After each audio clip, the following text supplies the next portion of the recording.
নমস্কাৰ সমুদ্ৰকক আন্তৰিক স্বাগতম সংলাপলৈ ষ্টুডিঅ'ত মই স্নিগ্ধা শিখা প্ৰসংগ বিহাৰ ইলেকশ্যন কালি নিশাতুলৈকে একজিট পলে তেজস্বী যাদৱক ইতিমধ্যে মুখ্যমন্ত্ৰী পাতিছিল বিহাৰৰ আৰু নীতিশ কুমাৰে ক্ষীণকে হলেও আশা কৰিছিল হয়তো উলটপালট হৈ যাবগৈ পাৰে কিন্তু আজি পুৱাৰ ভাগত ভোট গণনা আৰম্ভ হোৱাৰ লগে লগে দেখোন সকলো বিপৰীত হৈ পৰিল অৱশ্যে এতিয়াও আশা এৰি দিয়া নাই কংগ্ৰেছ বা বিজেপিৰ উত্থান কিন্তু দেখিবলৈ পোৱা গৈছে হেহতিয়াকৈ সন্তোষজনক কিন্তু যদি এনডিএ চৰকাৰ কয় তেন্তে নীতিশ কুমাৰ মুখ্যমন্ত্ৰী হ'ব তেনে বহুবোৰ প্ৰশ্ন আছে লগতে আমাৰ ৰাজ্যখনত বিহাৰৰ নিৰ্বাচনে কি প্ৰভাৱ পেলাব হিউ এক গুৰুত্বপূৰ্ণ বিষয় মই মোৰ অতিথিসকলক পৰিচয় কৰাই দিবলৈ মোৰ বাওঁহাতে কংগ্ৰেছৰ হৈ আছে অপূৰ্ব ভট্ট তেওঁৰ কাষতে আঞ্চলিক গণমৰ্চাৰ লাচিত বৰদলৈ মোৰ সোঁহাতে আছে এজেপিৰ পৰা দিবস ফুকন আৰু ৰাইজৰ দল ক্ষমা কৰিব ৰাইজৰ দলৰ হৈ আছে দিবস ফুকন আৰু লগতে বিজেপি হৈ থাকিব লক্ষ্য কোঁৱৰ আৰু বিজেপি বিধায়ক গুৰুজ্যোতি দাস মই এই মুহূৰ্তত পোনে পোনে যাব বিচাৰিছোঁ পাটনাত আছে আমাৰ সতীৰ্থ এই মুহূৰ্তত সৰস্বত গোস্বামী সৰস্বতৰ পৰা মই আপডেট ল'ম কিন্তু আমাৰ যোগাযোগ এতিয়াও সম্ভৱ হৈ উঠা নাই সৰস্বতৰ ওচৰলৈ আহিম কিন্তু মই প্ৰথম প্ৰশ্নটো এৰিছোঁ অপূৰ্ব ভট্ট আপোনালৈ বিহাৰৰ নিৰ্বাচনে কি সূচাইছে আসলতে অৱশ্যে এতিয়াও স্পষ্ট হৈ উঠা নাই কিন্তু হঠাৎ তেজস্বী যাদৱ 21 বছৰীয়া এজন মাত্ৰ যুৱক হঠাৎ ৰাজনীতিত এই দুটা নিশাৰ ভিতৰতে এনেকৈ ৰাজ্যৰ মাজলৈ আহিছে হিউ এক শুভ লক্ষণ বুলিও কিন্তু ক'ব পাৰে আপুনি স্বাভাৱিকতে এই কথা অস্বীকাৰ কৰি লাভ নাই যে 70 বছৰীয়া একোগৰাকী ৰাজনীতিকৰ বিৰুদ্ধে 31 বছৰীয়া এজন যুৱকৰ চমকপ্ৰদ উত্থান আৰু এই উত্থানত তেওঁৰ শেহতীয়া ভূমিকা আৰু পদক্ষেপৰ সিদ্ধান্তই তেজস্বী যাদৱক সহায় কৰিছে যুৱশক্তিৰ সপক্ষে যিটো শক্তিশালীভাৱে মাতিছে অৱশ্যে এটা কথা খুব গুৰুত্বপূৰ্ণ বিষয় এটা লক্ষ্য কৰা গৈছে যে এইবাৰ মহিলাৰ ভোটদানৰ মাত্ৰাটো পুৰুষতকৈ বেছি হৈছে আৰু বিহাৰ আৰু মহিলাসকলৰ সৰভাগ যিটো সমৰ্থন সেই সমৰ্থনটো নীতিশ কুমাৰৰ দলে লাভ কৰাটো পৰিলক্ষিত হৈছে নীতিশ কুমাৰে মহিলা সবলীকৰণৰ ক্ষেত্ৰত বা নিৰক্ষৰ মহিলাক শিক্ষিত কৰাৰ ক্ষেত্ৰত বহুকেইটা আঁচনি লৈছিল আঁচনিসমূহ সফল হৈছে বুলি তেওঁ দাবী কৰে আৰু আচলতে কিন্তু আৰজেডিৰ কথা যদি আপুনি ক'বলৈ যায় কংগ্ৰেছৰ লগত মহাজোঁট বান্ধি আৰজেডি আজি আগবাঢ়ি আছে কিন্তু কংগ্ৰেছ পূৰ্বৰ তুলনাত কিন্তু স্থিমিত হৈছে বিহাৰত কিয় নহয় মই স্থিমিত হোৱা বুলি এই মুহূৰ্ততে এই গোটেই কথাখিনি এটা সিদ্ধান্তত আহিব পৰা গৈছে বুলি মই ভবা নাই কাৰণ কংগ্ৰেছ দলে বহু স্পেচ এৰি এই মহাজোঁট বন্ধনত ভূমিকা পালন কৰিছিল আমাৰ লক্ষ্য যে পৰিৱৰ্তন আৰু এই পৰিৱৰ্তনৰ লক্ষ্যত আমি বহুবিলাক কথা আটাইতকৈ ডাঙৰ কথা এই মুহূৰ্তত হয়তো নীতিশ কুমাৰে খুব মৰমে প্ৰকাশ কৰিব নোৱাৰিলেও অনুভৱ কৰিছে যে বিজেপিৰ লগত মিত্ৰতা কৰাৰ পিছত নিৰ্ভৰশীল হৈ পৰাৰ পিছতেই যে তেওঁলোকৰ আগ্ৰাসনত সোমাই তেওঁলোক নিশ্চিন্ন হৈ যোৱাৰ উপক্ৰম হয় সেয়াও কিন্তু লাহে লাহে সকলোৰে দৃষ্টিত ধৰা পৰিছে আৰু নীতিশ কুমাৰৰ ক্ষেত্ৰতো তেনেকুৱা এটা ঘটনাই হ'বৰ কাৰণে তেওঁ প্ৰস্তুত থকা ভাল দিবস ফুকন ডাঙৰীয়া কিবা প্ৰভাৱ পৰিবনে বিহাৰৰ এই নিৰ্বাচনৰ বিশেষকৈ অসমৰ নিৰ্বাচন যিহেতু আহি আছে আৰু অসমতো এতিয়া নিৰ্বাচনী বতাহেই বলি আছে বিহাৰৰ নিৰ্বাচনী প্ৰভাৱ কিবা পেলাবনে আমাৰ অসমত মই ভাবোঁ নিশ্চয়কৈ প্ৰভাৱ পেলাব কাৰণ বিহাৰৰ যিটো সংকেত বা যিটো দিশ উন্মোচিত কৰিছে তাৰ দ্বাৰা অসমৰ ৰাইজে অসমৰ জনসাধাৰণে নিশ্চয় আশান্বিত হ'ব বিশেষকৈ আমি যিসকল অসমৰ পৰা বিজেপিক উৎখাত কৰিবলৈ ঐক্যবদ্ধ হৈছোঁ আঞ্চলিকতাবাদী শক্তিয়ে হওক বা অন্যান্য শক্তিয়ে হওক সেইসকলৰ কাৰণে এইটো এটা আশাব্যঞ্জক কথা যে বিহাৰৰ নিচিনা ৰাজ্য এখনত যে বিজেপিৰ যিটো অশ্বমেধৰ ঘোঁৰা সেই ঘোঁৰাৰ গতি আহি পেলাই স্তব্ধ হৈ পৰিছে প্ৰথম কথা দ্বিতীয় কথা আমি সদায় লক্ষ্য কৰি আহিছোঁ যে বিহাৰৰ ৰাজনীতি সাধাৰণতে অতি সংকীৰ্ণ জাত পাতৰ ৰাজনীতিৰ ওপৰত নিৰ্ভৰ কৰি চলে কিন্তু এইবাৰ তেজস্বী যাদৱৰ তেজস্বিতাৰ বাবেই হওক বা অন্য কাৰণতেই হওক বিশেষকৈ বিজেপিৰ ব্যৰ্থতাৰ কাৰণেই হওক দেখিছোঁ যে তাত জাত পাতৰ ৰাজনীতিৰ ঊৰ্ধলৈ আহিছে আৰু যিটো ধৰ্মীয় মেৰুকৰণৰ যিটো এজেণ্ডা যিটো বিষবাষ্প ছটিয়াইছিলে গোটেই ভাৰততে বিজেপিয়ে সেইটোতো বিজেপিৰ কৌশল ব্যৰ্থ হৈছে আৰু আটাইতকৈ ডাঙৰ কথা হৈছে যে পৃথিৱীৰ অন্যতম চহকী দল আৰু যিটো আমাৰ নিচিনা দলৰ কাৰণে অতি আশাৰ কথা চহকী দলৰ বিজেপিৰ সমস্ত প্ৰচাৰ কৌশল তাত ব্যৰ্থ হৈছে গতিকে এইটো আমাৰ কাৰণে এটা খুব আশাব্যঞ্জক প্ৰচাৰ কৌশল ব্যৰ্থ হৈছে বুলি কিছু মানে ক'ব পাৰি কাৰণ শেষ সময়ত তেজস্বী যাদৱৰ নাম যিদৰে উল্লেখ হ'ল বা শেষত তেওঁৰ সভা সমিতিবিলাক ইমান মানুহে গুৰুত্ব দিয়া হ'ল কিয় সি এটা সঁচাই এটা ধুনীয়া এটা অংক আছে লাচিত বৰদলৈ আপোনাৰ ওচৰলৈ আহিছোঁ দৰাচলতে একেটাই প্ৰশ্ন যে কি সূচায় বিহাৰৰ এই নিৰ্বাচনে আমাৰ ৰাজ্যত কেনে প্ৰভাৱ পেলাব কি সূচায় চাওক মই ভাবোঁ যে অতি গুৰুত্বপূৰ্ণ এটা ইলেকশ্যন বিহাৰৰ ইলেকশ্যনটো আৰু আমাৰ ইয়াত নিশ্চিতভাৱে প্ৰভাৱ পৰক বুলি আমি আশা কৰোঁ কাৰণ আমি দেখিলোঁ যে যাৰ পিতৃ আপোনাৰ জেলত সোমাই আছে যি ধনে আপোনাৰ চহকী নহয় তেনেকুৱা 31 বছৰীয়া এটা ল'ৰা বুলিয়ে ক'ব লাগিব এজন যুৱকে আজি গোটেই বিহাৰত কঁপনি তুলিবলৈ সক্ষম হৈছে তাৰ অন্যতম কাৰণটো হৈছে যে তেওঁ জাত পাতৰ ৰাজনীতি ধৰ্মৰ ৰাজনীতিৰ ঊৰ্ধলৈ উঠি তেওঁ উন্নয়নৰ ৰাজনীতি আৰম্ভ কৰিলে তেওঁ নিবনুৱাৰ ৰাজনীতি আৰম্ভ কৰিলে তেওঁ মানে সংস্থাপনৰ ৰাজনীতি আৰম্ভ কৰিলে আৰু আজি জিকক বা হাৰক এতিয়াও আমি নিশ্চিত নহয় যে আচলতে কাৰ চৰকাৰ হ'ব হয়তো তেওঁৰ নেতৃত্বতে চৰকাৰ হ'বও পাৰে সেইটো সম্ভাৱনা শেষ হৈ যোৱা নাই কিন্তু আজি আমি সমগ্ৰ বিহাৰত দেখিলোঁ যে বৃহৎ সংখ্যক যুৱ প্ৰজন্মই তেজস্বী যাদৱৰ এই যে জাত পাতৰ ঊৰ্ধৰ ৰাজনীতি তাক সমৰ্থন কৰি তাক সহযোগ কৰি পেলাই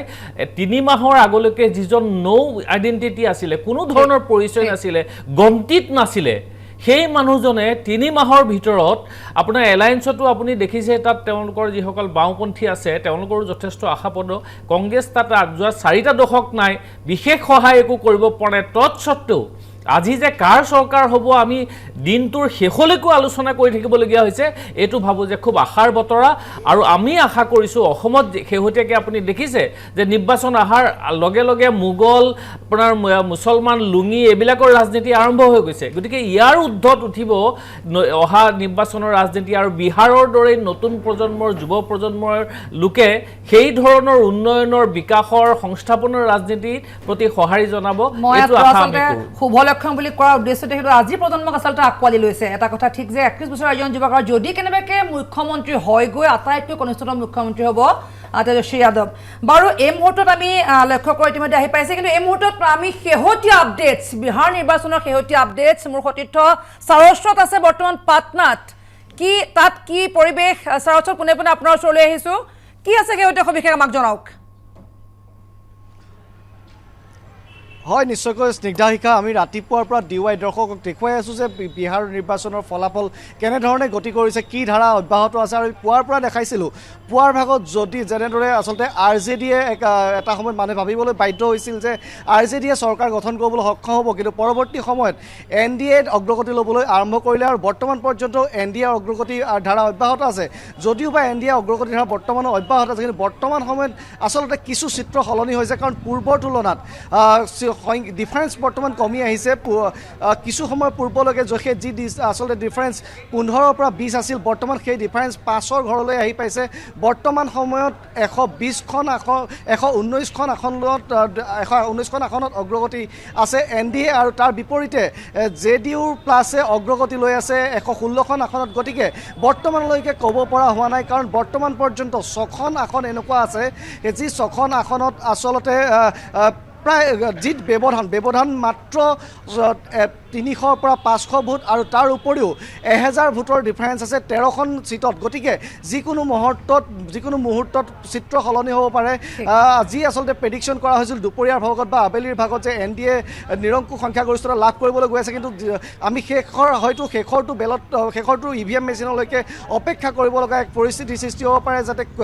যথেষ্ট আকৰ্ষণীয় এই মুহূৰ্তৰ যি যুঁজ অতি আকৰ্ষণীয় হৈ পৰিছে কোনে শেষ হাঁহি মাৰিব ক'ব পৰা হোৱা নাই পৰৱৰ্তী আৰু 1 ঘণ্টা বা 1.5 ঘণ্টা তাৰ বাবে আমি অপেক্ষা কৰিব লাগিব তাৰ পাছতে নিশ্চিত হ'ব যে শেষ হাঁহি বিহাৰ বিধানসভাৰ নিৰ্বাচনত শেষ হাঁহি কোনে মাৰিবলৈ সক্ষম হয় স্নিগ্ধা সাৰস্বত ধন্যবাদ জনাইছোঁ আপুনি পুৱাৰে পৰা আজি সবিস্তাৰ আমাক জনাই গৈছে আসলে এই মুহূৰ্তলৈকে আপুনি আমাৰ সৈতে পোনপটীয়াকৈ আছে আৰু নিশ্চয়কৈ আপুনি কোৱাৰ দৰে 1 ঘণ্টা অৱশ্যে কৰোণা কাল নোহোৱা হ'লে হয়তো এই পৰ্যন্ত ফলাফল স্পষ্ট হৈ পৰিলেহেঁতেন কাৰণ এবাৰ টেবুল বহুখিনি কমাই দিবলগীয়া হ'ল যি কাৰণে আমি আৰু অকণ সময় ৰ'ব লাগিব মই চেষ্টা কৰোঁ আপোনাৰ সৈতে পুনৰ পোনপটীয়াকৈ আহিবলৈ লক্ষ্য কৰ পোনে পোনে আপোনাৰ ওচৰলৈ আহিছোঁ সঁচা অৰ্থত বিজেপিৰ যোৱা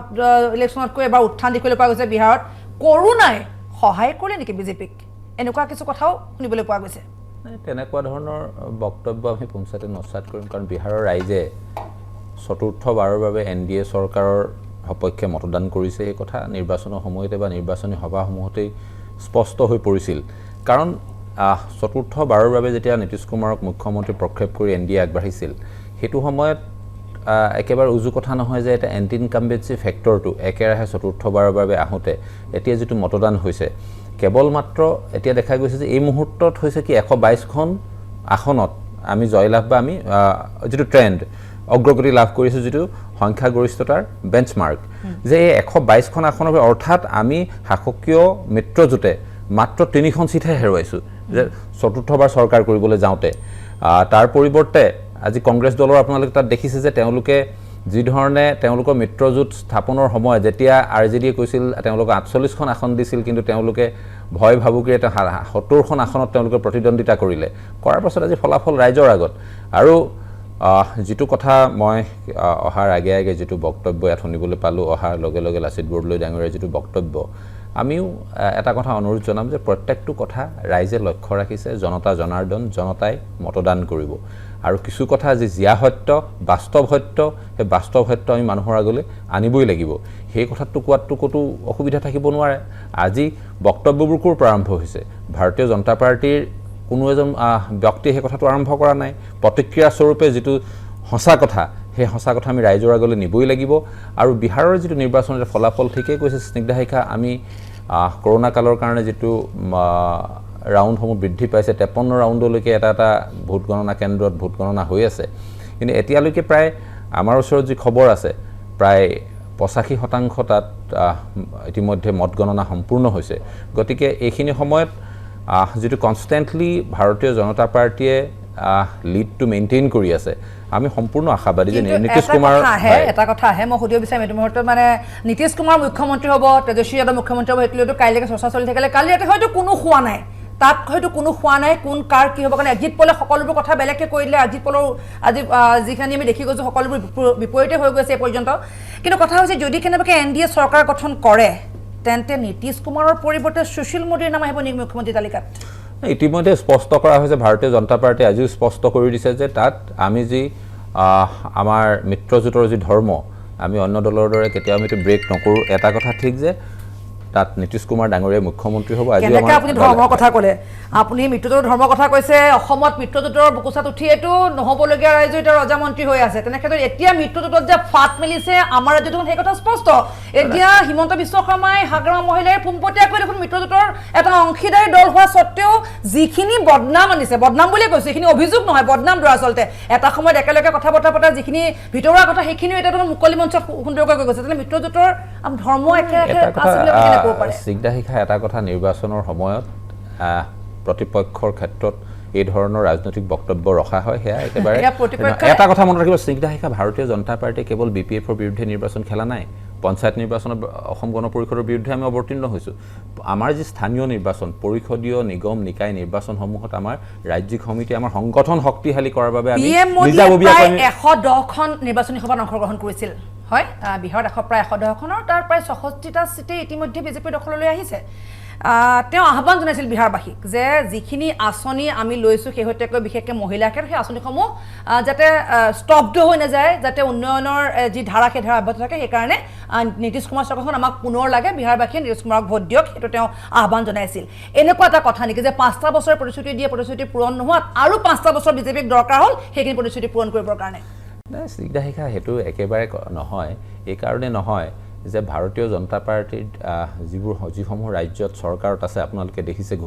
যিবোৰ ঘোষিত আঁচনি, সেই আঁচনিবোৰ কেন্দ্ৰীয় চৰকাৰেই হওক ৰাজ্য চৰকাৰ সম্পূৰ্ণৰূপে ৰূপায়িত হৈছে। কাৰণ যোৱা সময়ত মহিলাৰ কথা যিহেতু আপোনাৰ ওচৰলৈ আহিছোঁ, আপুনি লক্ষ্য কৰক গোটেইখিনি কথা শুনিছে, যিহেতু আমি প্ৰসংগ বিহাৰ ইলেকশ্যন লগতে কিন্তু অসমৰ নিৰ্বাচন। অপূৰ্ব ভট্ট, চাওক, ভাৰতীয় জনতা পাৰ্টীয়ে কৰোণাৰ দোহাই দি তেওঁলোকে প্ৰথমতে বক্তব্য ৰাতিপুৱাৰ পৰা আমি নিজেও গোটেই কথা বতৰাবিলাক লক্ষ্য কৰি আছোঁ। মই সেইকাৰণে কৰোণা অমুখস্ত হ'ল নেকি বিজেপিৰ কাৰণে। আৰু ক'ৰবাত তেওঁলোকৰ প্ৰতিশ্ৰুতি, শাসক দল, গতিকে ৰাইজে প্ৰতিশ্ৰুতিত ক'ৰবাত, মই আগতে মোৰ প্ৰথম বক্তব্যত কৈছিলোঁ যে মহিলাসকলে প্ৰকৃতাৰ্থ দিছে। কেতিয়াবা এই জোটবন্ধনবিলাকে আনৰ পৰা যে বেছিকৈ সহায় আৰু সুবিধা লয় সেই কথাটো অসমতো পোৱা যায়। অসম গণ পৰিষদ দলৰ বুকুচাত উঠি বিজেপি আহিল নে বিজেপিৰ বুকুচাত উঠি অসম গণ পৰিল, সেই কথাটো এটা আজিও বিতৰ্কৰ বিষয়। কিন্তু এইটো কথা স্পষ্ট যে ক্ষুদ্ৰ ক্ষুদ্ৰ আঞ্চলিক ৰাজনৈতিক শক্তিসমূহৰ ওপৰত নিৰ্ভৰ কৰিয়েই বিজেপি দল 2016 চনত শাসনলৈ আহিছে আৰু অহাৰ পিছতেই তেওঁলোকৰ যিটো আগ্ৰাসী ভূমিকা, সেই আগ্ৰাসী ভূমিকাৰ বাবে আজি BPF দিশহাৰা হৈছে আৰু গণশক্তিয়ে আজি বিদ্ৰোহ কৰিব লগা হৈছে, শংকা প্ৰকাশ কৰিব লগা হৈছে। প্ৰথম আপোনাৰ বক্তব্যত মই আপোনাৰ মুখতো পৰিৱৰ্তনৰ কথাই শুনিছিলোঁ, আপুনি পৰিৱৰ্তনৰ কথাই কৈছিল, কিন্তু বিজেপি কংগ্ৰেছৰ পৰা পৰিৱৰ্তন বিচাৰি বিজেপি আহিছিল। হয়, কংগ্ৰেছে আচলতে মানুহৰ সেই ভৰসা ৰাখিব নোৱাৰিলে, হয়, যি কাৰণে আচলতে বিজেপি সেই সুযোগখিনি লাভ কৰিলে। আৰু বিহাৰৰ নিৰ্বাচনৰ কথা যদি মই কওঁ, প্ৰায় অধিকাংশ সভাত ৰাহুল গান্ধী আহিছিল বিহাৰৰ ইলেকশ্যনত, আৰু যিকেইখন সভালৈ ৰাহুল গান্ধী আছিল সেইকেইখন সভাতে কিন্তু বিজেপিৰ জয়যুক্ত হৈছে। কি আচলতে ৰাহুল গান্ধী একেবাৰে আঁতৰাই ৰাখিলে বা ৰখাটো উচিত আছিল নে ৰাহুল গান্ধীক প্ৰক্ষেপ কৰাৰ কাৰণে এই অৱস্থা হ'ল বিহাৰত? বা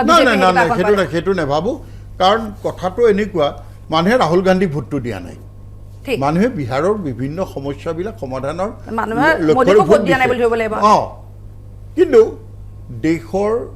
দ্বিতীয়বাৰ কাৰণে প্ৰধানমন্ত্ৰীৰ দায়িত্বত থকা প্ৰধানমন্ত্ৰীগৰাকীয়ে যেতিয়া এটা আহ্বান জনাব তেতিয়া স্বাভাৱিকতে কিছু কথা তাৰ প্ৰভাৱ পৰিবই, আৰু সেই প্ৰভাৱ বিগত দিনত আমিও দীঘলীয়া সময় শাসন কৰিছোঁ, আমাৰ দলে আমি তাক ভোগ কৰিছোঁ। আৰু ৰাহুল গান্ধী ডাঙৰীয়া বা এই যে ধৰক তেজস্বী যাদৱ, বোলে যে 31 বছৰীয়া এজন যুৱকে 70-71 বছৰীয়া ৰাজনীতিকক দিক বিদিক নোহোৱা কৰি পেলাবলৈ এটা কথা আপোনাক মই এইখিনিতে কৈ থওঁ, RJDয়ে যিমানখিনি আসন পাইছে, যদি কংগ্ৰেছৰ পৰা সহায় পালেহেঁতেন, যদি কংগ্ৰেছৰ সেই সূত্ৰে যদি উঠি গ'লহেঁতেন, নিশ্চয়কৈ আজি যিটো এতিয়া দুদুল্যমান অৱস্থাত আছে, এতিয়া যেতিয়া দুদুল্যমান অৱস্থাত আছে, এতিয়াও স্পষ্ট হোৱা নাই কোনে চৰকাৰ গঠন কৰিব, কোন মুখ্যমন্ত্ৰী হ'বগৈ, কিন্তু RJDক কংগ্ৰেছে সহায় কৰিব কিন্তু নোৱাৰিলে একেবাৰে। ফলাফলৰ ওপৰত ভিত্তি কৰি যদি আপুনি কৈছে ইমানখন আসন জিকিছে মাত্ৰ সেইকাৰণে সহায় কৰে, সেইটো নহয়। আচলতে জোটবন্ধন যেতিয়া হয় তেতিয়া ধৰক সেই আসনবিলাকত তাৰ প্ৰভাৱটো পৰিছে। তেনেহ'লে RJDয়ে ভুল কৰিছে 17খন আসন এৰি দি পেলাই কংগ্ৰেছক। সেইটো চাওক, কাৰণ অধিকাংশ সভা বুলি প্ৰায় 1.5 শতাধিক সভাত ৰাহুল গান্ধী আহিছিল, তাত 1.5% তেওঁলোকে চিট পাবলৈ নোৱাৰিলে। সেইকেইটাত সেই আটাইকেইখন ঠাইতেই বিজেপিয়ে দখল কৰিবলৈ সক্ষম হ'ল। মানে কথাটো আপোনালোকে যিটো ধৰণে বিশ্লেষণ কৰিছে ফলাফলৰ শেষত তাৰ উত্তৰ আমিও গোটেই কথাবিলাক লক্ষ্য কৰি পেলাই গৈছোঁ। এটা কথা চাওক, আগ্ৰাসী ভূমিকা এটাৰে কংগ্ৰেছ দলে বিহাৰত নিৰ্বাচন খেলা নাই, কাৰণ বিহাৰত কংগ্ৰেছ দলৰ কি বা সাংঘাতিক স্থিতি আৰু আছিল। 4টা দশক বিহাৰত কংগ্ৰেছ দল এতিয়া অপেক্ষা কৰক, কাৰণ আপুনি নিজেই কৈছে নিৰ্বাচন আয়োগৰ ঘোষণা মতে হয়, কাৰণ 200ৰ পৰা 500ৰ পৰা 700, 1000 এনেকুৱা ধৰণৰ কথা আছে। কিন্তু এইটো কথাও ঠিক যে নীতিশ কুমাৰৰ দলৰ আসনৰ সংখ্যা কমাটো কিন্তু এটা লক্ষণীয় বিষয়। সেই কথাটো এই মুহূৰ্তত লক্ষ্য, কাইলৈ হয়তো ধৰি লওক জনাদেশ যদি তেওঁলোকৰ সপক্ষে যায়, প্ৰথমবাৰৰ কাৰণে হয়তো লক্ষণীয়, কিন্তু বাওঁপন্থীৰ উত্থানো আৰু বাওঁপন্থীবিলাকতো বেলেগৰ লগত নাই, এই মহাজোঁট বন্ধনত বাওঁপন্থীবিলাক আছে। গতিকে সেইকাৰণে মই কৈছোঁ যে মহাজোঁট বন্ধনটো আমাৰ এটা সফল হৈছে। কংগ্ৰেছে তাত কোনো ধৰণৰ বিগ ব্ৰাদাৰশ্বিপ বা আমি কোনো ধৰণৰ আগ্ৰাসী ভূমিকা তাত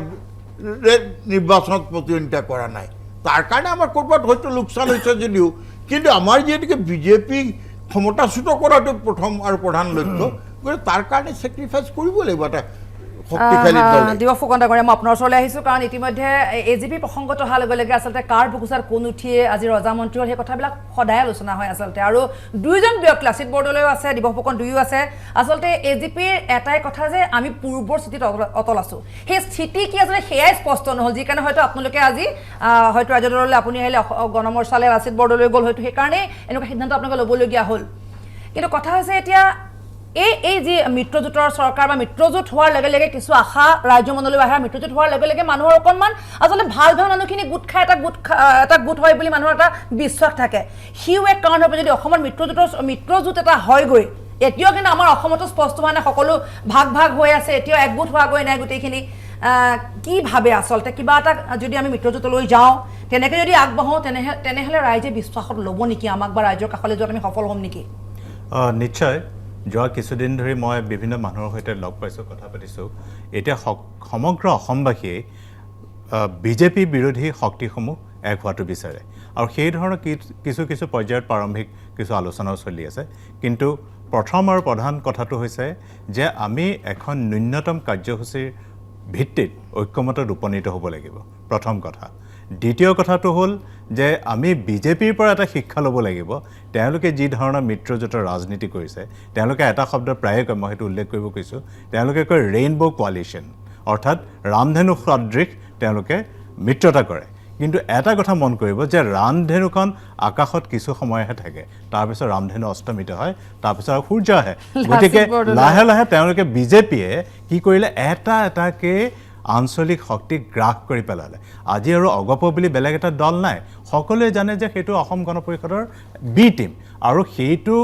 দলৰ এতিয়া যিকেইজন নেতৃস্থানীয় মানুহ আছে, দুৰ্ভাগ্যৰ কথা যে অসমৰ ইমান আকাংক্ষাৰ দল এটা আছিলে, তেওঁলোকে তেওঁৰ সেই সমাধিত বা কবৰ মানে সেই কফিনটোত শেষ গজালটো মাৰিবলৈ গৈ আছে। গতিকে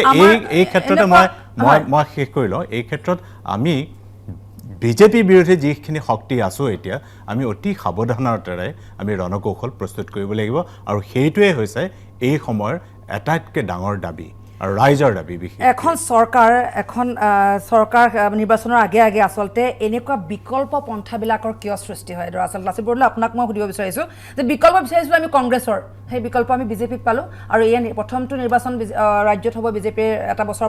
এটা টাৰ্ম পাৰ কৰাৰ পিছত, কিন্তু আকৌ আমি সেই বিকল্পলৈ আহিলোঁ। সেইটো আপুনি পৰিস্থিতিটো পৰ্যবেক্ষণ কৰিলে তাৰ উত্তৰটো পাব। প্ৰথম কথা হৈছে যে কংগ্ৰেছ যেতিয়া প্ৰথমতে আহিছিলে, সেই সময়ৰ প্ৰফুল্ল মহন্তৰ নেতৃত্বত থকা চৰকাৰখনৰ বিভিন্ন ধৰণৰ অভিযোগ, গুপ্ত হত্যা ইত্যাদি ইত্যাদি বিষয়ৰ কাৰণে আহিলে। তেওঁলোকে দৰমহা দিব নোৱাৰিলে ইত্যাদি ইত্যাদি কথাৰ কাৰণে। প্ৰথম কংগ্ৰেছক মানুহে ইমান বেয়া পোৱা নাছিলে, দ্বিতীয়বাৰো সেইকাৰণে ক্ষমতালৈ আনিলে, তৃতীয়বাৰো ক্ষমতালৈ আনিছিলে কংগ্ৰেছক। কিন্তু কংগ্ৰেছৰ বহু ত্ৰুটি বিচ্যুতি এনেকুৱা নিশ্চিতভাৱে হৈছে যিবিলাকে সাধাৰণ ৰাইজক অতিষ্ঠ কৰিছে। আৰু 15 বছৰ একেৰাহে শাসনত থাকিলে সকলোৰে হয়, নীতিশ কুমাৰৰো সেইখিনি হৈছে, কিন্তু সেইখিনিৰ ফলটো ক'ত কেনেকৈ প্ৰতিফলিত হৈছে মই আপোনাক পিছত ক'ম। গতিকে স্বাভাৱিকতে মানুহে এটা পৰিৱৰ্তন বিচাৰে আৰু এইটো এটা গণতান্ত্ৰিক দেশ এখনত এইটো এটা উচিত কথাও যে কোনো এটা দলেই 5-10 বছৰৰ ওপৰত একেৰাহে ক্ষমতাত থাকিব নালাগে। থাকিলে স্বাভাৱিকতে স্বেচ্ছাচাৰী, দুৰ্নীতিপৰায়ণ, ভ্ৰষ্টাচাৰী আৰু আটাইতকৈ ডাঙৰ কথাটো হৈছে স্বজন তোষণৰ ৰাজনীতিটো আৰম্ভ হয়, যাৰ পৰা ৰাইজৰ ক্ষতি হয়। আপুনি বিহাৰৰ নিৰ্বাচনটোত কিন্তু কেইটামান খুব উল্লেখযোগ্য কথা মন কৰিব। ইয়াত বিৰোধী আজি 3 মাহৰ আগলৈকে সমগ্ৰ বিৰোধী নেতৃত্ব শূন্য আছিলে। কোনো নেতা নাই যি বিৰোধীক আপোনাৰ মহাজোঁটক নেতৃত্ব দিব। তাত কিন্তু 31 বছৰীয়া এটা ল'ৰা তাত নেতৃত্বৰ সৃষ্টি হৈছে। নেতৃত্ব এনেকুৱা এটা সৃষ্টি হৈছে যে এই মুহূৰ্তত বিজেপিৰে হওক বা অন্য দলৰ মানুহে ক'বলৈ বাধ্য হৈছে যে ৰকচোন আৰু অলপ সময় চৰকাৰ আমাৰে হ'ব পাৰে বুলি ক'বলৈ বাধ্য হোৱা এটা পৰিস্থিতি সৃষ্টি কৰিলে। আৰু যদি তেজস্বী যাদৱে চৰকাৰ গঠন কৰিব নোৱাৰেও, NDAৰো হয়, তেতিয়াহ'লেও মই ভাবোঁ যে বিহাৰত এটা শক্তিশালী বিৰোধী আজি তেওঁ সৃষ্টি কৰিবলৈ সক্ষম হ'ল। আৰু এটা কথা আপুনি মন কৰিব যে নেতৃত্ব, কংগ্ৰেছৰ নেতৃত্বৰ সমস্যাটো আছে, সেইকাৰণে হয়তো কংগ্ৰেছে এই বিফলতাৰ পৰা শিক্ষাও ল'ব লাগিব। কিন্তু আপুনি বাওঁপন্থীসকলক চাওক, প্ৰায় 2-3টা চিটত আবদ্ধ বাওঁপন্থী আজি কানহায়া কুমাৰৰ দৰে এজন মানুহৰ ইনিচিয়েটিভ লোৱাৰ কাৰণে আজি তেওঁলোক 17-18লৈ আহিবলৈ সক্ষম হৈছে। গতিকে বিহাৰৰ এতিয়া চাওক, বিহাৰৰ এই গোটেই নিৰ্বাচনী ফলাফলটোৱে বহু শিক্ষা আমাক দিব, ৰাইজকো দিব আৰু আমাকো দিব। কিন্তু আমি সেই শিক্ষাবিলাক কেনেকৈ লওঁ এই কথাটোৰ ওপৰতে ভৱিষ্যত নিৰ্ভৰ কৰিব। আজি যদি আপোনাৰ তেজস্বী যাদৱে চৰকাৰ গঠন কৰিব নোৱাৰেও, তথাপিও কিন্তু ভাৰতত আজি মানে জাত পাত এইবিলাকৰ ৰাজনীতিৰ ঊৰ্ধত, ধৰ্মৰ ৰাজনীতিৰ ঊৰ্ধত এটা ৰাজনৈতিক প্ৰক্ৰিয়া আৰম্ভ হ'ল, য'ত যুৱ প্ৰজন্মই সঁহাৰি জনাইছে। এই প্ৰক্ৰিয়াটো মই ভাবোঁ যে অহা দিনবিলাকত আগবাঢ়ি যাবলৈ বাধ্য হ'ব। মই এইমাত্ৰ পৰিচয় দিব লৈছোঁ বিধায়ক গুৰুজ্যোতি দাস ইতিমধ্যে আহি পাইছে। তেওঁ মঙলদৈৰ পৰা আহিছে আমাৰ ওচৰলৈ। গুৰুজ্যোতি, আপুনি প্ৰথমখিনি হয়তো শুনিবলৈ পোৱা নাই, হয়তো আপডেটছ আপুনি পোৱা নাই, কিন্তু মোক এটা কথা কওকচোন, যিহেতু আকৌ নিৰ্বাচনৰ কাৰণে ব্যস্ত হৈ পৰিছে, সভা সমিতিত এতিয়া ব্যস্ত হৈ আছে, আপুনি জয়যুক্ত হোৱাৰ দিনাই আপুনি আমাৰ ষ্টুডিঅ'লৈ মঙলদৈৰ পৰা আজিৰ দৰে আহিছিল, অকণমান হয় দেৰিকৈ আহি পাইছিল, আৰু সেইদিনাই আপুনি কথা দিছিল যে প্ৰতিশ্ৰুতি যিখিনি মই দিছোঁ সেইখিনি মই পূৰণ কৰিম। কিমান পূৰণ হ'ল কিমান বাকী যে আপুনি ৰাজ্যৰ ওচৰলৈ যাব পাৰিছে বা গৈ আকৌ কৈছে যে মোক এই ভোটটো দিয়ক আপোনালোকৰ চেনেলৰ মাধ্যমৰ জৰিয়তে মই দেশৰ প্ৰধানমন্ত্ৰী নৰেন্দ্ৰ মোদী ডাঙৰীয়াক অভিনন্দন জ্ঞাপন কৰিছোঁ অমিত শ্বাহ ডাঙৰীয়াক অভিনন্দন জ্ঞাপন কৰিছোঁ আৰু জে পি নাড্ডা ডাঙৰীয়া প্ৰমুখ্যে ভাৰতৰ যিমানখিনি ভাৰতীয় জনতা পাৰ্টীৰ কাৰ্যকৰ্তা আছে সকলোকে আৰু বিহাৰৰ সকলো ৰাইজক অভিনন্দন শুভেচ্ছা জ্ঞাপন কৰিছোঁ যে এই যিটো আপুনি কৈছিল যে মই নিৰ্বাচনৰ বৰ্তিনত জয়ী হৈয়ে আপোনালোকৰ ইয়াত ষ্টুডিঅ'ত আহিছিলোঁ দেৰি হৈছিল বাইকত আহিছিলোঁ মোৰ মনত আছে কিন্তু মই আপোনালোকক মই ক'ব বিচাৰিছোঁ যে মংগলদৈবাসী ৰাইজৰ ওচৰত যদি আপুনি বিচাৰে যে কিখিনি প্ৰতিশ্ৰুতি দিছিলোঁ কিখিনি পালন কৰিছোঁ মই প্ৰায় যিমানখিনি প্ৰতিশ্ৰুতি দিছোঁ প্ৰায় 90% মই ইতিমধ্যে সাৰ্থক হৈছোঁ লাভ কৰিছোঁ আৰু আমি চৰকাৰখন সৰ্বানন্দ সোণোৱালৰ নেতৃত্বাধীন চৰকাৰখনে আজি আমাৰ 4.5 বছৰ অতিক্ৰম কৰিলে প্ৰথম 1 বছৰ আমাৰ NRCতে গোটেই অফিচাৰসমূহ আমাৰ ব্যস্ত থাকিল 4টাকে ডাঙৰ ডাঙৰ বানপানীৰ সন্মুখীন হৈছোঁ তাৰপিছত COVID-19ৰ দৰে মহামাৰী ৰোগৰ আমি সন্মুখীন হৈছোঁ দুৰ্যোগৰ তাৰপিছতো কিন্তু আমাৰ চৰকাৰখনে উন্নয়নৰ জখলা বগাবলৈ সক্ষম হৈছে আমি যথেষ্ট আমাৰ চৰকাৰখন আজি বিহাৰত কিহৰ কাৰণে আকৌ ৰাইজে আদৰি ল'লে আজি দুৰ্যোগৰ সময়ত ৰাইজৰ ওচৰত কোন আছে ভাৰতীয় জনতা পাৰ্টি নৰেন্দ্ৰ মোদী ডাঙৰীয়া দায়িত্ব পালন কৰিছে জনসাধাৰণৰ প্ৰতি আজি চাওক বিহাৰত আজি বিহাৰৰ কথা কৈ আছে নিৰ্বাচন আজি বিহাৰৰ বাহিৰত 27 লাখ ছাত্ৰ ছাত্ৰী বিহাৰৰ বাহিৰত আছিল তাৰে বহুত লাখ আহিছে আমি মাইগ্ৰেটছ লেবাৰবিলাকৰ কথা কোৱাই নাই আজি তেওঁলোকে হয়তো সেই দুৰ্যোগৰ সময়ত চৰকাৰখনৰ পৰা সঁহাৰি লাভ কৰিছে মোদী ডাঙৰীয়া নেতৃত্বাধীন কেন্দ্ৰীয় চৰকাৰৰ কথা হৈছে বিহাৰৰ ফলত আজি হয়তো বিজেপিক আকৌ ৰাইজে আদৰি লৈছে আকৌ নীতিশ কুমাৰৰ চৰকাৰ বিচাৰিছে আমি এটা বিৰতি আৰু মই আপোনাৰ মই মংগলদৈত যথেষ্টখিনি সফল হৈছোঁ বুলি ভাবোঁ ৰাইজে মানে সুখী হৈছে সুন্দৰ সুযোগ আপোনাৰ কাৰণে সেইখিনি খতিয়ান দাঙি ধৰিবৰ কাৰণে আৰু লক্ষ্য কৰাৰ কাৰণে এটা সুবিধাজনক হ'ব যে এইবাৰ নিৰ্বাচনী কি ইছ্যুলৈ ৰাজ্যৰ ওচৰলৈ যাব যদি প্ৰমাণ হয় তেতিয়া লক্ষ্য কৰাৰ কাষতে সোঁহাতেও স্পষ্ট হ'ব গুৰুজ্যোতি দাস যিহেতু বহি আছে তেওঁ দিয়া প্ৰতিশ্ৰুতিৰ প্ৰায় অধিকাংশই তেওঁ পূৰণ কৰিছে বুলি দাবী কৰিছে এতিয়া বিৰোধীৰ স্থিতি কিবা বিৰোধী বা আন যিসকল ৰাজনৈতিক নেতা তেওঁলোকে কি ইছ্যুলৈ ৰাজ্যৰ ওচৰলৈ যাব এই সময়ছোৱাত বিশেষকৈ নিৰ্বাচনী সভা সমিতিত দেখিবলৈ পোৱা গৈছে চৰকাৰী আঁচনিৰ ওপৰত আঁচনি ঘোষণা কৰি গৈছে আমি নিতৌ দেখুৱাই আছোঁ এইবিলাক সভা সমিতি কিন্তু বাকি বিৰোধীয়ে কি ইছ্যুলৈ ৰাজ্যৰ ওচৰলৈ যাব বা তেওঁলোকক কেনেদৰে ৰাইজে বিশ্বাসত ল'ব সেইখিনি কথা আমি পাতিম কিন্তু এইখিনিতে এটি বিৰতিৰ সময় আমি বিহাৰৰ শেহতীয়া আপডেটছ লৈ আছোঁ দেখুৱাই আছোঁ আচলতে প্ৰায় স্পষ্ট হোৱাৰ দিশে NDA আগবাঢ়ি আছে এই মুহূৰ্ততো এতিয়াও ফলাফল সম্পূৰ্ণ হ'বলৈ কিছু সময় লাগিব অপূৰ্ব ভট্ট মই আপোনাৰ ওচৰলৈ পোনে পোনে আহিছোঁ এই মুহূৰ্তত প্ৰায় অভিযোগো উত্থাপিত হয় প্ৰশ্নও উত্থাপিত হয় যে অসমত বিশেষকৈ কংগ্ৰেছ ডুবন্ত নাও নেকি পোনপটীয়া প্ৰশ্ন আপোনালৈ কিন্তু যোৱা দিনবিলাকৰ ছবিখনে যদি সেইটোৱে ধাৰণা গঢ় লোৱা বুলি ভাবে তেনেহ'লে ভাল কথা আমি কিন্তু যথেষ্ট আশাবাদী যে মানুহে সঠিক সিদ্ধান্ত ল'বৰ কাৰণে ইতিমধ্যে ৰাজনৈতিকভাৱে ৰৈ আছে আৰু আমাৰ বিগত দিনৰ 15টা বছৰ দিলে আপোনালোকক তাৰ পাছত এতিয়া এনে প্ৰশ্নৰ উদ্ৰেক ঘটিছে আচলতে এককভাৱে এখন ৰাজ্য দখলৰ সৎসাহস কংগ্ৰেছৰ আছে বুলি ভাবেনে নহয় এতিয়া চাওক এতিয়া জোটবন্ধনৰ ৰাজনীতি চলিছে আৰু জোটবন্ধনৰ ৰাজনীতিটোক অস্বীকাৰ কৰিব পৰা অৱস্থা নাই এতিয়া অসমতো মহাজোটবন্ধন শব্দটো উচ্চাৰণ হৈছে যদি তেনেহ'লে AIDF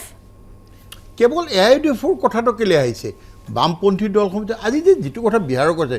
বিহাৰৰ বামপন্থী দলসমূহৰ কথা কোনোবাই হিচাপ কৰিছিল নেকি কংগ্ৰেছে সেই গোটবন্ধনটো জোটবন্ধনটো গুৰুত্বপূৰ্ণ হ'ব যদি মহাজোট হয় আসন বুজাবুজি যেটা সংগঠন বুজা যে বিহাৰত আহিলে মই আপোনাক আগতে কৈছিলোঁ আপোনাকে প্ৰশ্ন কৰিছিলোঁ যে মই গুৰুজ্যোতি আৰু লক্ষ্য দুজনকে মই কৈছোঁ দেই এইটো কথা যে 17খন আসন এৰি দিয়া হৈছিলে কংগ্ৰেছক আৰু তাৰে প্ৰায় 1.5 শতাধিক মুঠৰ বিহাৰত 243খন আসনৰ 1.5 শতাধিক সভাত ৰাহুল গান্ধীয়ে অংশগ্ৰহণ কৰিছিল তাৰ কিন্তু প্ৰায় মানে একেবাৰে নাই বুলি কোনো ভুল কৰি কোৱা নহয় আজি যিটো ফলাফল আমি দেখিছোঁ এই পৰ্যন্ত যে সেই ঠাইতেই বিজেপিয়ে দখল কৰিবলৈ সক্ষম হ'ল কি আচলতে এক প্ৰকাৰ ৰাহুল গান্ধীয়ে বিজেপিক সহায় কৰি গৈছে নেকি ৰাহুল গান্ধীয়ে সহায় কৰিছে বুলি আমি ক'ব বিচাৰা নাই কিন্তু ৰাহুল গান্ধীক এতিয়া ভাৰতবৰ্ষৰ ৰাইজে নিবিচাৰে কংগ্ৰেছক নিবিচাৰে কাৰণ মোদী ডাঙৰীয়া নেতৃত্বাধীন আমাৰ কেন্দ্ৰীয় চৰকাৰখনে যি জনকল্যাণমূলক আঁচনি দিছে আৰু দেশখনক যি আমাৰ দলটোৰ বিশ্বগুৰুৰ আসনত বহাৰ যি প্ৰচেষ্টা সি অব্যাহত আছে কংগ্ৰেছে একোৱে কৰা নাছিল যোৱা 15টা বছৰ। মই কোৱা এইটো এটা গণতান্ত্ৰিক প্ৰক্ৰিয়া বা এটা ডেভেলপমেণ্ট এটা কণ্টিনিউৱাছ প্ৰচেছ তো নাই কৰা বুলি নকওঁ কিন্তু ৰাইজে যেনেদৰে বিচাৰিছিল সেনেদৰে পৰা নাছিল আজি দেশৰ প্ৰধানমন্ত্ৰী নৰেন্দ্ৰ মোদী ডাঙৰীয়াই ভাৰতবৰ্ষৰ বাকী ৰাইজে যেনেদৰে বিচাৰিছে সেনেকৈ তেওঁ কাম কৰিছে হয় লাচিত বৰদলৈ ৰাজ্য যেনেকৈ তেনেকৈ বিজেপিয়ে কৰি গৈছে সেইকাৰণে বিজেপি কৰি গৈছে ডেফিনেটলি কৰিছে আৰু দায়বদ্ধ বিহাৰৰ বিধানসভাৰ নিৰ্বাচনটো যদি চাই যি ধৰণৰ টানা আজোৰা শেষ মুহূৰ্তলৈকে চলাবলগীয়া হৈছে তাত নীতিশ কুমাৰ আৰু দিল্লীত আপোনাৰ হেৰি থকাৰ নৰেন্দ্ৰ মোদীৰ চৰকাৰ থকাৰ পিছতো নীতিশ কুমাৰে যদি সাংঘাতিক ৰাইজৰ আশাকে পূৰণ কৰিলেহেঁতেন তেতিয়াহ'লে এই টনা আজোৰা এইটো পৰ্যায়লৈকে নাযায় বিৰোধীৰ নেতৃত্ব শূন্য এটা বিৰোধী দুবন্ত তাত মানে বিহাৰৰ ক্ষেত্ৰত কংগ্ৰেছৰ স্থিতি নোহোৱা এটা অৱস্থা স্থিতি নোহোৱা বাওঁপন্থীৰ অৱস্থা তাৰ পিছতো আজি তেওঁলোকে ইমান সংগ্ৰাম কৰিবলগীয়া হোৱাটো মই ভাবোঁ যে এইটো এটা সফলতা তেজস্বী যাদৱৰ কাৰণে যে তেওঁ সেই যুঁজখন দিব পাৰিছে শেষত গৈ হাৰিছে নে জিকিছে এইটো ডাঙৰ কথা নহয় তাত আৰু কিছুমান ফেক্টৰ আছে আপুনি দেখিব যে আজি মই দিনৰ ভাগত শুনিছোঁ তাতে আপোনাৰ JDUৰ এজন হেৰিয়ে বিশ্লেষকে অভিযোগ কৰিছে যে আমাৰ JDUৰ আসনৰ সংখ্যা এইকাৰণে কমিছে যে বিজেপি আমাৰ ভোটবিলাক বিজেপিলৈ গৈছে বিজেপিৰ ভোটবিলাক কিন্তু আমালৈ ট্ৰেন্সফাৰ হোৱা নাইকিয়া তেওঁ কিছুমান নিৰ্দিষ্ট অঞ্চলৰ কথা উল্লেখ কৰিছে ABPত মই নিজে শুনি আহিলোঁ গতিকে তেনেকুৱা ধৰণৰ কিছুমান কথা আছে য'ত বিজেপিয়ে বিভিন্ন কৌশলৰে আমি অসমতে দেখিলোঁ BPFক কেনেদৰে গ্ৰাস কৰি পেলালে কেনেদৰে ধ্বংসমুখলৈ মানে ঠেলি দিছে তাতো আপোনাৰ নীতিশ কুমাৰ হ'ব পাৰে কিন্তু লক্ষ্য কৰা এটা কথা কৈছিল তেতিয়া আপুনি কিন্তু মাত মতা নাছিল যে যিটো তেওঁলোকৰ মৃত্যুজোঁটৰ ধৰ্ম সেই ধৰ্মৰ পৰা কেতিয়াও কিন্তু বিজেপি আঁতৰি যোৱা নাই এতিয়া মই আমাৰ অসমত কথা ধৰ্ম কওঁতে আছে চিঞৰিব পাৰোঁ কিন্তু কথাটো শুনক বিজেপিয়ে কি ধৰ্ম পালন কৰিছে আৰু তেওঁলোকে কৈছে যে আমাৰ ইয়াত তেওঁলোকে হেৰিবিলাক প্ৰতিশ্ৰুতিবিলাক পালন কৰিছে এটা এটাকৈ যদি আপুনি উল্লেখ কৰি যায় যে আপোনাৰ ইয়াত বাংলাদেশত মাটি নিদিওঁ বুলি কৈছিলে মাটি দিলে নদীবান্ধ নবনাওঁ বুলি কৈছিলে বৃহৎ নদীবান্ধ বনালে তেওঁলোকে আপোনাৰ ইয়াত অসম চুক্তি ৰূপায়ণ কৰিম বুলি কৈছিলে অসম চুক্তিক নাকচ কৰিলে তেওঁলোকে এতিয়া ব্ৰহ্মপুত্ৰৰ দুই পাৰে এক্সপ্ৰেছ হাইৱে টুইন টাৱাৰ ইত্যাদি ইত্যাদি মানে কোন কাম এটা আৰম্ভ হৈছে শেষ হোৱা নাই সেইটো কথা বেলেগ কিন্তু যদি আৰম্ভই কৰিব পৰা নাই তেনেকুৱা ধৰণৰ অগণন বিষয় আছে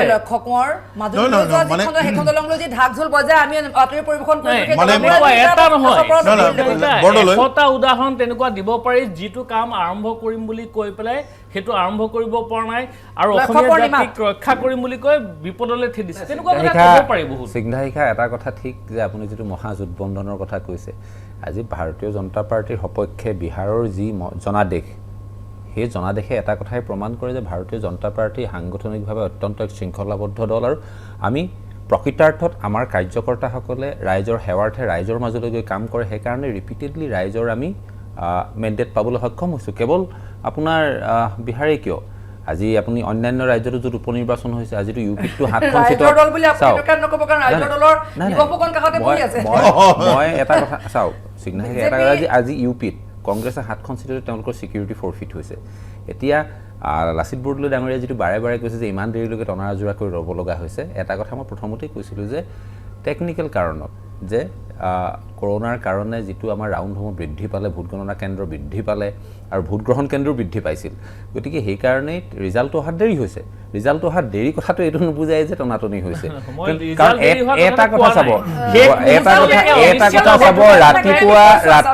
ৰাতিপুৱা 2.5 ঘণ্টা সময় ধৰি মহাজোঁট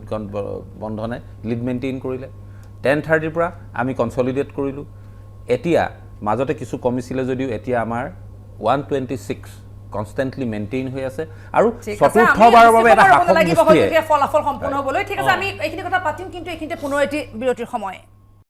তেন্তে বিহাৰ নিৰ্বাচনৰ পৰা আমি এটা আশা কৰিব পাৰোঁ যে মহাজোঁট বন্ধনে অন্তত অসমতো হয়তো কিছু সাল সলনি আনিব পাৰে ৰাজনৈতিক প্ৰেক্ষাপট দিৱস ফুকন মহাজোঁট বন্ধনৰ কিছু কথা আগবাঢ়িছে কংগ্ৰেছৰ উদ্যোগত সেই মহাজোঁট বন্ধন বা মিত্ৰতাৰ দিশে তেওঁলোক অগ্ৰসৰ হৈছে কিন্তু এতিয়াও তাত বহুতো ইছ্যু আছে যিবোৰ ইছ্যু আমি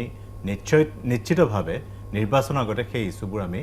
সমাধান হোৱাটো বা তেওঁলোকৰ বক্তব্যটো শুনাটো বিচাৰিম মই তাৰ এটা পিছতহে কথা আমি চিন্তা কৰিলোঁ আচলতে এনেকুৱা আলোচনাবিলাকত সদায় খতিয়ান দাঙি ধৰা হয় এতিয়া গুৰুজ্যোতিয়ে ইতিমধ্যে তেওঁৰ প্ৰতিশ্ৰুতিৰ কথা কৈছে কিন্তু আমি আচলতে কি ইছ্যু লৈ যাম ইছ্যু কেতিয়াও বা যিখিনি সমস্যাখিনি কিন্তু কেতিয়াও পোহৰলৈ নাহে ইলেকশ্যনৰ আগমুহূৰ্তত সেই সমস্যাখিনিক দোহাই দিয়া হয় আৰু 5টা বছৰ নিজৰ নিজৰ কামত ব্যস্ত হৈ যোৱা যে আকৌ নিৰ্বাচনৰ সময় আকৌ সেই জ্বলন্ত সমস্যাৰ ওপৰত কথা পতা হয় কিন্তু সমস্যা হৈ ৰয় নিজাম বাইদেউ আমাৰ চৰকাৰখনে ৰাইজৰ ওচৰত দায়বদ্ধ আৰু আজি আমাৰ চৰকাৰখনে মুখ্যমন্ত্ৰী সৰ্বানন্দ সোণোৱাল ডাঙৰীয়াৰ নেতৃত্বাধীন চৰকাৰখনে আজি 1 লাখ লোকক ভূমি পট্টা প্ৰদান কৰিছে এইটো ঐতিহাসিক কিন্তু চাকৰি দিবলৈ আজি ঐতিহাসিক কিন্তু আজি ভূমি পট্টা লাভ কৰি কিন্তু আজি ভূমি পট্টা লাভ কৰাৰ কাৰণে সন্তানে চাকৰি পাব বা সন্তানে লোন পাব তেওঁ বিদেশত পঢ়িব আজি যিটো ভূমি অধিকাৰ নাছিল অসমখনত এটা মই নিজে বিধায়ক হৈ মই পাইছো যে মিকিৰ বামুণী গ্ৰান্তত কেনেকৈ উচ্ছেদিত হ'ল মুখ্যমন্ত্ৰী অনুগ্ৰহ কৰি উত্তৰটো দিয়ক কি কয় মিকিৰ বামুণী গ্ৰান্তত কেনেকৈ উচ্ছেদিত হ'ল থলুৱা জনগোষ্ঠীয় কাৰ্বি গাৰো এনেকুৱা ধৰণৰ একে 100% থলুৱা বাৰু যিয়ে নহওক এইটো মানে খিলঞ্জীয়া লোকক ভূমি পট্টা দিয়াটো একো বেয়া কাম হোৱা নাই ভাল কাম হৈছে নিশ্চিতভাৱে ভাল কাম হৈছে ডাঙৰ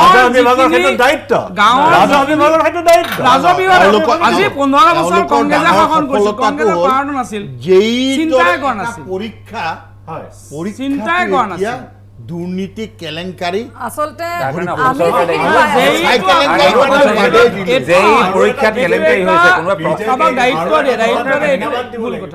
বিজেপিক আৰু এটা কথা ধন্যবাদ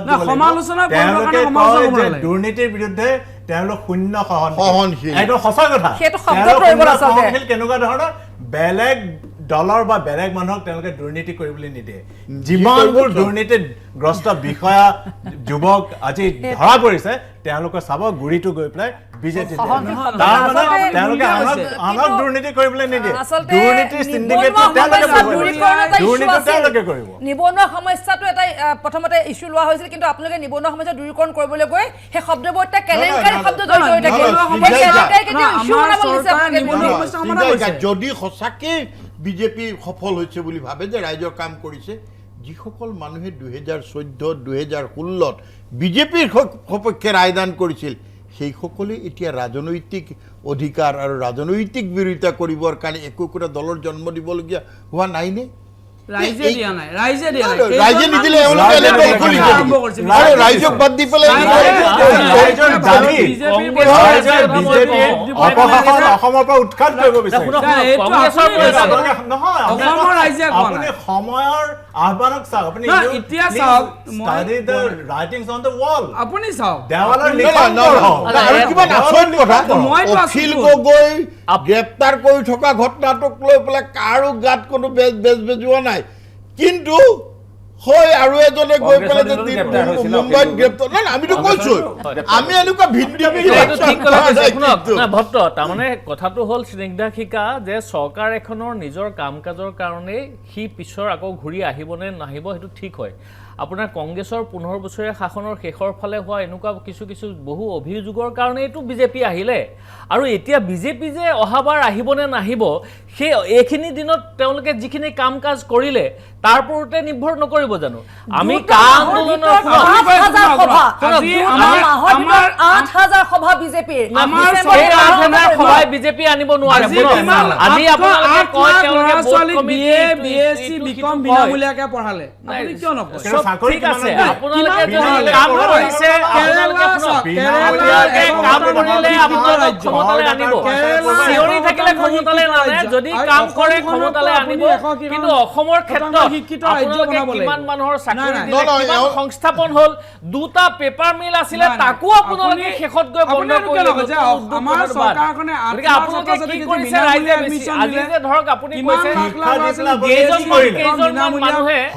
আপুনি যে ক'লে যে কেইজনমান মানুহে দল আপোনাৰ গঠন কৰিছে নীতিশ কুমাৰে যেহেতু প্ৰসংগ বিহাৰ আপুনি ক'লে যে কেইজনমান মানুহে দল গঠন কৰিছে আজি এটা কথা ভাবি চাব ঠিক আছে সেইটো মানি লৈ কৈছো মই যে ঠিক আছে ধৰি ললো কেইজনমান মানুহে দল গঠন কৰিছে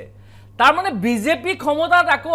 আহাৰ যদি 100% আশা থাকিলেহেঁতেন কোনো নতুন দল সৃষ্টি কৰিবলৈ নগলেহেঁতেন দেখিছে যে বিজেপি এবাৰ ক্ষমতালৈ আহিব নোৱাৰে তেওঁলোকৰ কাম কাজ অসম বিৰোধী ভূমিকাৰ বাবে তেওঁলোকক মানে ৰাইজে ইতিমধ্যে সমৰ্থন যিটো কথা হৈছে নিজে আপোনাৰ যোৱাবাৰ বিজেপি হৈ পেলাই বিহাৰ ৰাইজে কৈ আছে যে আজি আপুনি বিহাৰৰ এই যিটো কথা মহামাৰীৰ কৈছে সময়ত যদি বিজেপি চৰকাৰ নাথাকিলে মানুহ বিহাৰৰ মৰি মৰিলেহেঁতেন কোনে কৈছে?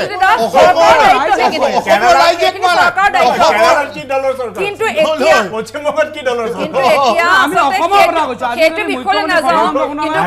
কিন্তু ডক্টৰ হিমন্ত বিশ্ব কৰোণাক লৈতো অৱশেষত বহু কেলেংকাৰীয়ে পোহৰলিয়াইছে এই বিষয়ত মই নাযাওঁ কেলেংকাৰীৰ লগতে কৰোণাক লৈ পেলাই যে ৰাজনীতিও হৈছে সেইটো আহিছে লাচিত দা মই এটা কথা ক'ব বিচাৰিম আমাৰ ৰাইজৰ দলৰ প্ৰতিনিধি ফুকন ডাঙৰীয়াই যিটো বক্তব্য ৰাখিলে মই তেওঁক এটা কথা সোঁৱৰাই দিব বিচাৰোঁ দুৰ্নীতিৰ বিষয়ে যিহেতু বক্তব্যটো আপুনি আনিলে অখিল গগৈ ডাঙৰীয়াৰ নেতৃত্বত APSC কাৰ্যালয়ৰ সন্মুখত কংগ্ৰেছ শাসনকালত যিমান বৃহৎ আন্দোলন হৈছিল কোনো এড্ৰেছেই নকৰিলে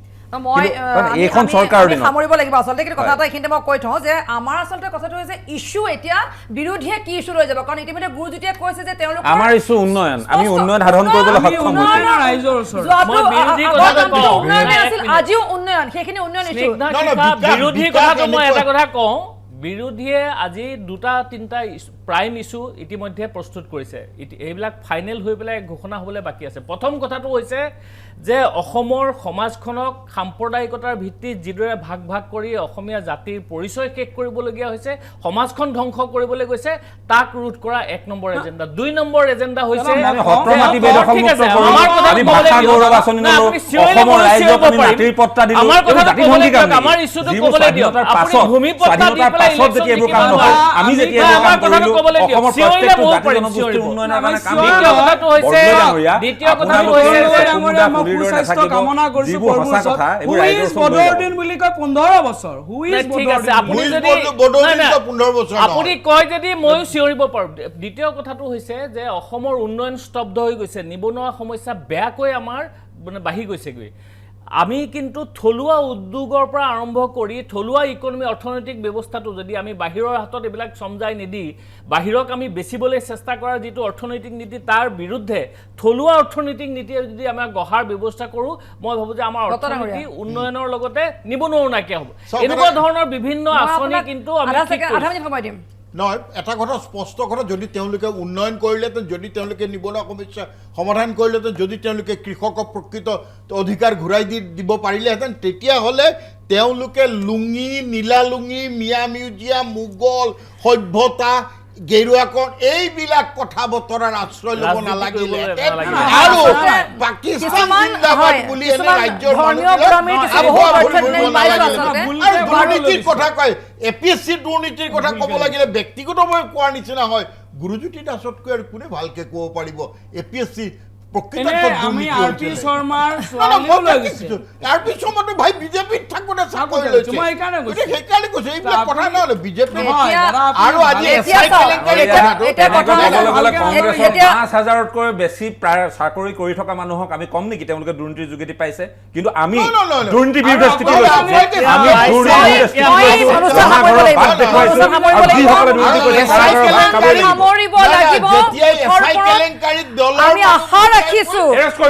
আমি